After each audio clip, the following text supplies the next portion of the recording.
ये आपके जनसत्ता का आज का संपादकीय पाठ है। देखिए संपादकीय पाठ ये आर्टिकल एडिटोरियल आपको प्रारंभिक परीक्षा, मुख्य परीक्षा और इंटरव्यू हर जगह मदद पहुंचाते हैं। यहाँ से एक सामान्य जानकारी भी आप लोगों को मिलती है, इन्हें जरूर पढ़ा करिएगा। जो लोग थोड़ी सी अल्पकालिक सुरक्षा प्राप्त करने के लिए अत्यावश्यक आज़ादी का त्याग करते हैं, वे ना तो आज़ादी के और ना ही सुरक्षा के लायक होते हैं। ये किसने कहा है? बेंजामिन फ्रैंकलिन ने कहा है। आस्था और आडंबर के द्वंद्व का दायरा। और आजकल आस्था के साथ खूब खिलवाड़ भी किया जा रहा है, ये भी आप देख रहे हैं। भगवान राम को ही लूट लिया। आप सोचिए कि जब हमारे साथ, आपके साथ, किसी के साथ कुछ गलत होता है तो हम लोग क्या कहते हैं? ऊपर वाला सब देख रहा है, वो न्याय करेगा। आज ऊपर वाले के साथ भी गलत हो रहा है और हम लोग सब कुछ देख रहे हैं, कोई कुछ नहीं बोल रहा है। विभिन्न धर्मों और समुदायों के लोगों की आस्था के बीच भारत की छवि विविधतापूर्ण देश की है। यही इसकी खूबसूरती है। इसे आस्था से परिपूर्ण धर्म परायण देश भी माना जाता है। यहाँ करोड़ों लोग अपने अपने धर्म का समर्पित भाव से पालन करते हैं और इससे उन्हें जीवन में नैतिकता से लेकर मर्यादा तक की सीख मिलती है। वे अपने कर्तव्यों का निर्वहन करते हुए संतुष्ट भाव से जीवन जीते हैं। यह धर्म परायणता ही है जहां बड़ी संख्या में लोग अमरनाथ की दुरूह यात्रा करते हैं और तमाम कष्ट सहकर तथा खतरे का सामना करते हुए भी अपनी आस्था व्यक्त करते हैं। इसी तरह लाखों लोग कुंभ स्नान के लिए एक स्थान पर जुट जाते हैं। यानी हमारी धार्मिक मान्यताएं इतनी गहरी हैं कि एक विश्वास के सहारे हम पूरा जीवन गुजार देते हैं, मोक्ष और मुक्ति की उम्मीद लिए चलते रहते हैं। हम अपने देश में आस्था के विभिन्न रूप देखते हैं और उनका सम्मान करते हैं, मगर देश को धर्म और धार्मिकता के अंतर को भी समझना होगा। मनुष्य के लिए धर्म महत्वपूर्ण है, मगर जिस तरह से पिछले कई वर्षों में धार्मिकता का दोहन किया गया और आस्था को ठेस पहुंचाएगी, यह चिंता का विषय है। और सामूहिक रूप से धर्म के प्रति समर्पित होना कोई गलत नहीं है और इसी से हमने अपनी सांस्कृतिक इतिहास रचा और मन की शांति के लिए अपने धर्म स्थलों का निर्माण किया। इनमें श्री राम की जन्म स्थली अयोध्या भी है। कार सेवकों के बलिदान और त्याग के बाद मंदिर का निर्माण हुआ। जब इसका उद्घाटन हुआ तो देश विदेश में लाखों लोग पूजा अर्चना कर रहे थे और अपना जन्म सफल कर रहे थे। लेकिन इस सामूहिक धार्मिकता में आडंबर आ गया। फिर इसी के साथ शुरू हो गया आरोप प्रत्यारोप का सिलसिला। देखते ही देखते वोटों की राजनीति भी शुरू हो गई। पिछले दिनों देशवासियों को व्यथित करने वाली जानकारी सामने आई। पता चला कि श्री राम की जन्मस्थली अयोध्या में चढ़ाई गई राशि में भारी गोलमाल हुआ है। सवाल है कि मंदिर में न्यास होने और पूरी व्यवस्था के बावजूद दान तथा चढ़ावे की चोरी कैसे और क्यों हुई है। तज्जुब है कि लाखों करोड़ों रुपए इधर से उधर होते रहे और इसकी भनक तक नहीं लगी। जिम्मेदार लोग आंखें मूंदे रहे और इन जिम्मेदार लोगों में न्यास के कर्ता धर्ता सदस्य, नोट गिनने वाले लोग और आप देखते हैं कि गिनवाने वाले बैंक तथा उन पर नजर रखने वाले सीसीटीवी कैमरे के संचालक सब शामिल थे। सवाल यह है कि इन सब के रहते अमानत में खयानत कैसे होती रही। शुरू में तो विश्वास ही नहीं हुआ कि चढ़ावे की राशि भी गायब की जा सकती है। कोई भगवान को भी लूट सकता है, भरोसा हो ही नहीं सकता था। विवाद गहराया और लोगों का आक्रोश बढ़ा तो सरकार हरकत में आई और एसआईटी गठित कर दी और इसने जो पहली रिपोर्ट दी उसमें चिंता की बात यही थी कि चोरी हुई है। चढ़ावे को गिनती के स्थान पर लगाए गए सीसीटीवी कैमरे से पता चल रहा था कि मंदिर में चोरी हुई है। जिन आरोपियों को संदेह के घेरे में लिया गया, उनकी और परिवारजनों की संपत्ति में बढ़ोतरी देखी गई है, अटूट बढ़ोतरी देखी गई है। यह बेहद निराशाजनक है कि निगरानी तंत्र में गंभीर खामियां पाई गई। हर स्तर पर कोताही दिखी और जब इस पर भारी विवाद होने लगा तो राजनीतिक खांचों में बटे लोग आमने सामने आ गए। इस मुद्दे पर अजीब तस्वीर सामने आने लगी। मंदिर संचालकों में कई लोग बटे नजर आए। जब न्यास की बैठक हुई तो कोषाध्यक्ष की मुहर दिखाई दी और आप देखते हैं कि वैसे तो कोषाध्यक्ष का दायित्व बड़ा होता है, लेकिन यहाँ पता चला कि वे तो रुपए और चढ़ावा गिनने के बाद जो रिपोर्ट आती थी उसी का हिसाब किताब रखते थे। गौरतलब है कि कुछ लोगों को जिम्मेदार ठहराए जाने के बाद जिस तरह की राजनीति होने लगी उससे लोगों की आस्था डगमगा गई और इस प्रकरण के बाद बद्रीनाथ मंदिर में भी अनियमितताओं की खबरें आने लगी। इस मामले में जांच हुई तो समिति के अध्यक्ष को निजी सहायक को निलंबित कर दिया गया। बाद में उसकी गिरफ्तारी भी हुई है। यह मामला तब सुर्खियों में आया जब सोशल मीडिया पर मंदिर में चढ़ावे की गिनती के दौरान कथित गड़बड़ी के वीडियो और आरोप आमने सामने आए। एक संगठन ने शिकायत दर्ज कर निष्पक्ष जांच और प्राथमिकी की मांग की थी। शिकायतों को गंभीरता से लेते हुए उत्तराखंड सरकार ने पिछले सप्ताह 3 सदस्यीय उच्च स्तरीय जांच समिति बनाई। राम मंदिर के बाद बद्रीनाथ धाम, फिर दूसरे मंदिरों में वित्तीय अनियमितताओं की जिस तरह की खबरें आ रही हैं, इससे लगता है कि धर्म की आड़ में आस्था से विश्वासघात किया जा रहा है और इस तरह धर्म के नाम पर आडंबर और राजनीति में देश उलझ गया। राजनीति और सामाजिक बहसों में यह तर्क भी दिया जाता है कि जिन्होंने मंदिर बनाने में कोई त्याग नहीं किया और उनको इस मामले में नहीं बोलना चाहिए। फिर एक और मत भी जनता के सामने रखा जाता है कि जिस व्यक्ति ने अपनी पूरी आयु लगाकर मंदिर को संभव बनाया वह ऐसा नहीं हो सकता। अगर उनके सहयोगी दान और चढ़ावे में घपला करते पकड़े जाएं तो उसमें उसका क्या दोष है। जिस व्यक्ति पर ठीकरा फोड़ा गया वह न्यास के महासचिव का चालक था। विचित्र बात है, बड़े लोगों पर दोषपूर्ण प्रबंधन और लापरवाही के आरोप लगते हैं लेकिन पकड़े जाते हैं साधारण लोग और सीसीटीवी फुटेज में साधारण कर्मचारी ही दिखाई देते हैं।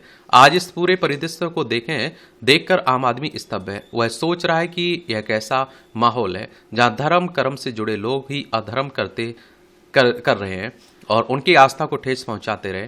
काजल की कोठरी से प्रमुख चेहरों को बेदाग निकालने की कोशिश भी लोगों को बेचैन करती रही है। होना तो यह चाहिए कि जो दोषी है उसको कटघरे में लाया जाए। केवल छोटी मछलियां पकड़कर ही नहीं बैठ जाना चाहिए। हो सकता है कि बड़े मगरमच्छ अब भी कहीं छिपे हुए हों। उन्हें पकड़ना आवश्यक है क्योंकि अगर उनको पकड़ा नहीं गया तो आरोपों और कुप्रबंधनों का ये सिलसिला चलता रहेगा। भविष्य में भी चढ़ावे सुरक्षित नहीं रहेंगे। असल में आज धार्मिक स्थलों की व्यवस्था में क्रांतिकारी बदलाव लाने की जरूरत है। इन स्थानों पर जो करोड़ों का चढ़ावा चढ़ता है उसे तहखानों में बंद करके रखने के बजाय उसके वित्तीय प्रबंधन की पुख्ता व्यवस्था हो। धार्मिक स्थल तो आत्मशुद्धि और आत्म परिष्कार का स्थान है। वहां लोगों ने अपने गाढ़े पसीने की जो कमाई चढ़ाने में दी है उसका इस्तेमाल वंचित वर्ग की बेहतरी के लिए होना चाहिए और इससे शिक्षा संस्थान खोले जाएं। दान राशि से अस्पताल वृद्धाश्रम भी खोले जा सकते हैं। ये सुझाव किसी को क्रांतिकारी लगते हैं तो इसे दरकिनार कर सवालों का सामना तो किया जाए और अब यह जरूरी है कि वे सब चोर दरवाजे बंद कर दिए जाएं जिनमें से आरोपी अपने लिए रास्ता बना लेते हैं। क्या कर लेते हैं? रास्ता बना लेते हैं। ये आप देखिए, उत्तर प्रदेश से लखनऊ इसकी राजधानी देखने को मिलेगी। अंतर्राष्ट्रीय सीमा नेपाल से लगती है। और राज्यों में अगर आप देखें तो आप देखिए बिहार हो गया, झारखंड, छत्तीसगढ़, मध्य प्रदेश, राजस्थान, हरियाणा, हिमाचल प्रदेश, उत्तराखंड और दिल्ली से लगती है। विधानसभा में 403 सीटें हैं, विधान परिषद में 100 सीटें हैं, राज्यसभा में 31 सीटें हैं, लोकसभा में 80 सीटें हैं। योगी आदित्यनाथ यहाँ के मुख्यमंत्री हैं। ये उत्तराखंड है, देहरादून इसकी राजधानी है। इसकी सीमा चाइना और नेपाल से लगती है। राज्यों में हिमाचल प्रदेश, उत्तर प्रदेश से लगती है। उत्तर प्रदेश से अलग करके सन 2000 में से राज्य बनाया गया था। विधानसभा में 70 सीटें हैं, राज्यसभा में 3 सीटें हैं, लोकसभा में 5 सीटें हैं। पुष्कर सिंह धामी यहाँ के मुख्यमंत्री देखने को मिल जाएंगे आपको। बाकी आप लोग क्या सोचते हैं, अपनी राय जरूर बताइएगा। ये अपनी शर्तों पर, ये अक्सर लेखों, भाषणों और किताबों में एक बात पढ़ने को मिलती है कि हमें अपनी शर्तों पर जीवन जीना चाहिए। ये शर्तें क्या हैं, क्यों हैं, कैसी हैं और किस लिए हैं, कोई नहीं बताता है। अगर इसे जीवन के तमाम पक्षों पर घटित किया जाए तो पता चलता है कि ऐसी बातें सिर्फ मनमोहक ही की तरह ही है, जैसे कि जिस किताब को आप पढ़ रहे हैं उसे किसी और ने लिखा है, किसी ने छापा है, लेखक ने अपनी पसंद की किताब लिखी है, या हो सकता है कि प्रकाशक ने लिखवाई हो, किसी वाणिज्यिक वेबसाइट या किसी दुकान से खरीदी गई है, या ठीक है कि इसे पाठक की रुचियों के हिसाब से तैयार किया गया हो, लेकिन जरूरी नहीं कि सभी को पसंद आए। यानी कि जब हम इसे पढ़ रहे हैं तो रुचि अरुचि तो हो सकती है, लेकिन शायद भी शर्तें इस पर लागू ना हो जो हमारी हो। इसी तरह जब कोई कहीं भाषण देने गया तो उसे किसी और ने बुलाया होता है, मंच किसी संस्थान का होता है, माइक किसी का, कुर्सियां और पानी का इंतजाम भी। भाषण देने वालों में जो लोग होंगे वे भी वही नहीं बोलेंगे जो हम चाहेंगे। बोलने का समय कितना है इसे किसी और ने ही तय किया होता है। बोलने का विषय भी बताया गया है। ऐसे में जो बोलने वाला है उस पर पहले से ही बहुत कुछ थोपा गया है। ये आप देखिए, अब कोई यह मान ले कि वह विषय से बाहर जाकर बोलेगा, जितने समय चाहे बोलेगा, मंच से नीचे आकर बोलेगा, तो क्या वाकई ऐसा हो पाएगा? अगर कोई लेखक एक ही लेख लिख रहा है तो अखबार या पत्रिका को क्या चाहिए यह पहले से ही पता होगा। लेख कितने शब्दों का होगा यह जानकारी भी अवश्य होगी। हालांकि कई बार लोग निर्धारित शब्दों से काफ़ी कम या फिर काफ़ी ज़्यादा बड़ा लेख भेज देते हैं। इसके अलावा लेख में क्या हो इसके मुकाबले क्या नहीं होना चाहिए यह भी पता होना चाहिए, मगर यह वह कब छपेगा इसे कोई और ही तय करेगा।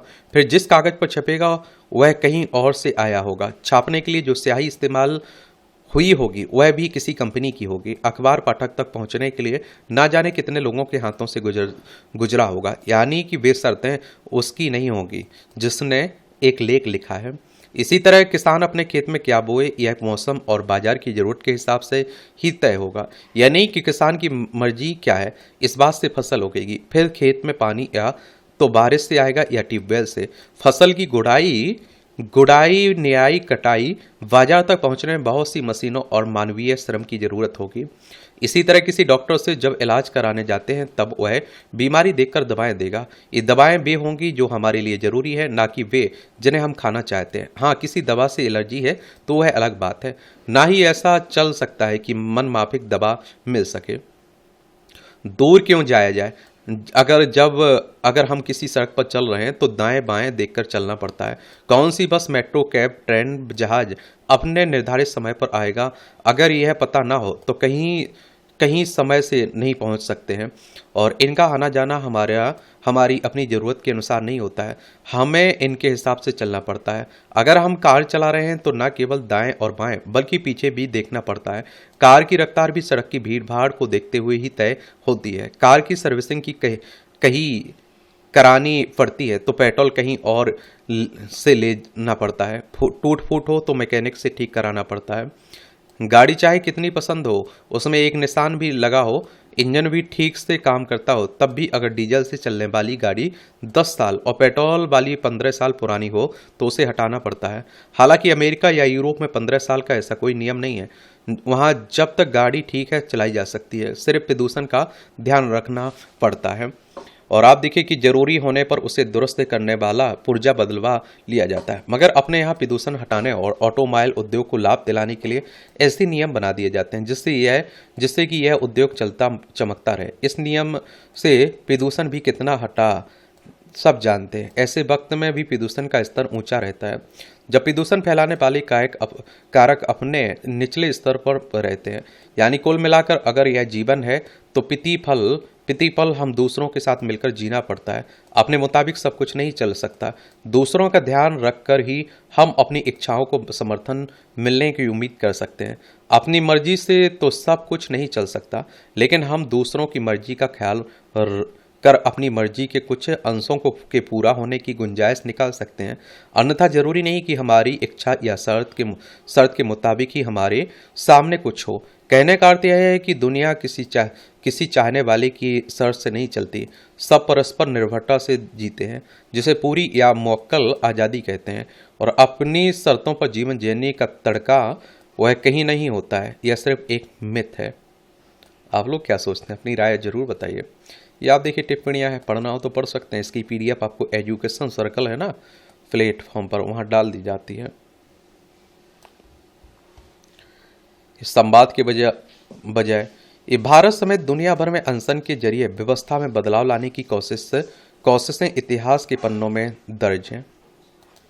आज़ादी के बाद देश के संविधान में अभिव्यक्ति के अधिकार को शामिल किया गया, जिसमें शांतिपूर्ण तरीके से विरोध प्रदर्शन की अनुमति का भी प्रावधान है। संविधान देश के हर नागरिक को यह इजाज़त देता है कि वह शासन, प्रशासन, संस्था या किसी समूह की नीतियों और निर्णयों को लेकर कानून के दायरे में रहकर अपना असंतोष प्रकट कर सकता है।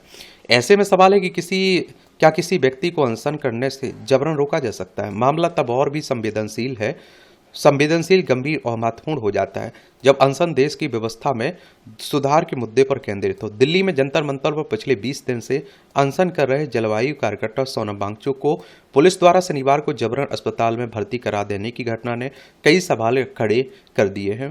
दरअसल नीट में गड़बड़ियों को लेकर कॉकरोच जनता पार्टी की ओर से जंतर मंतर पर विरोध प्रदर्शन किया जा रहा है। प्रदर्शनकारी केंद्रीय शिक्षा मंत्री धर्मेंद्र प्रधान के इस्तीफे और शिक्षा प्रणाली में व्यापक सुधार की मांग कर रहे हैं। सोनम वांगचुक ने इस मांग के समर्थन में अनशन शुरू किया था।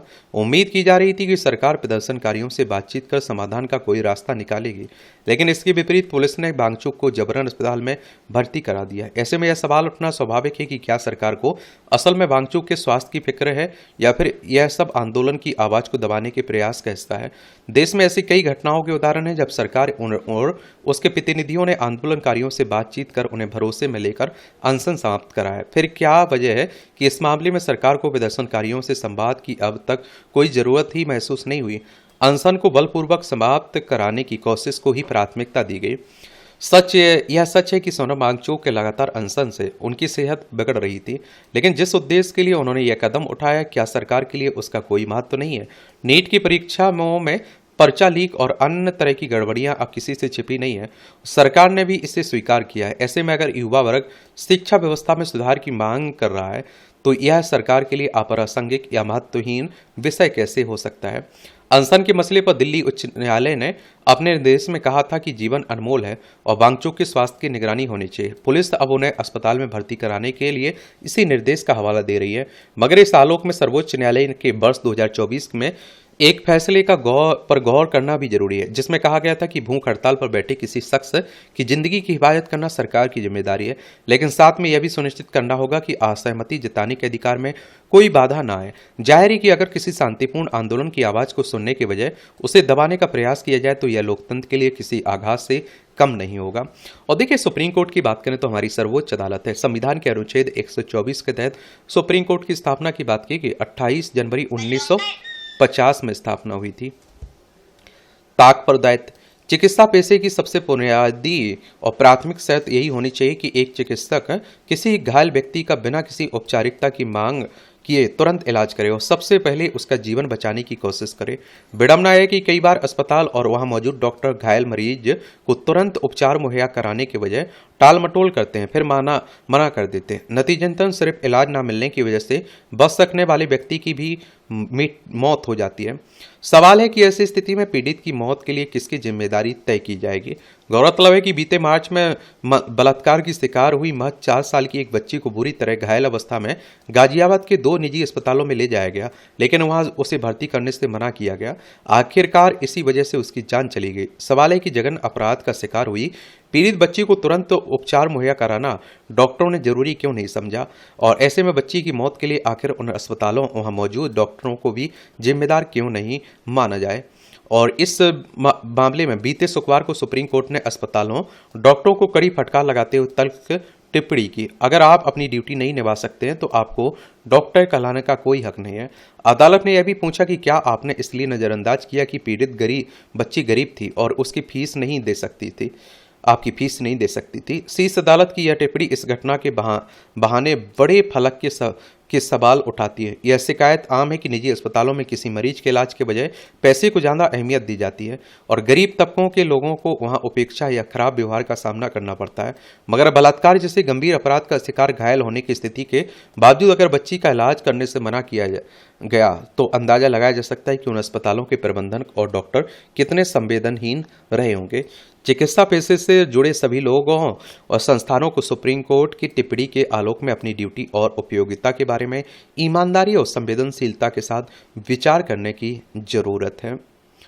और इस तरह से आप देखेंगे कि आज के संपादकीय पाठ की कहानी कवर होती है। आप लोग पढ़ते रहिए, एंजॉय करते रहिए। आपका कोई सवाल हो, सुझाव हो तो जरूर आप लोग बता सकते हैं। धन्यवाद।